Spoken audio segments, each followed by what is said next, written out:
Sí, a actividade à noite está uma exibição. Nós temos over uma exibição de nos lama e tortuga, né? É projeto de que toma lugar 3 lunas. Então, agora que nanang é jovem está exponendo, me tem 5 jovens de idade entre 10 para 18 anos, que está exponendo na arte à noite.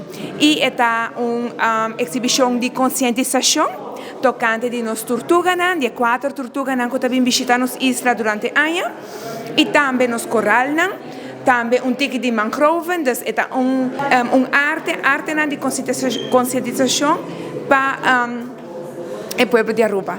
Para sobre nossa estima nos isla, essa é a inspiração mais grande, nós que protegemos a vida marítima, também conscientizar o jovem com maneira de futuro de manhã, para engendrar para que por maneira de bibele e também queda com ele para por bibele para outro jovem também.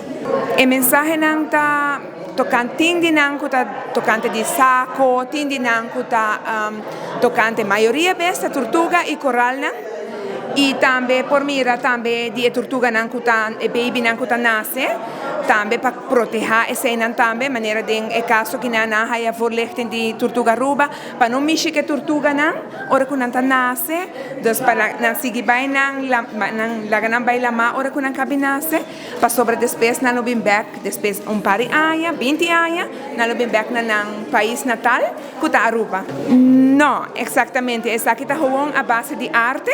Dus nós estamos dando uma conscientização à base de arte, nós temos Scuba Bubble com nós presente e também Tortuga Aruba Lobin também à noite para dar uma conscientização, essa é a queda na nan, essa é a nan parte, que não take care de parte e nana de Tortuga nan e nos lama.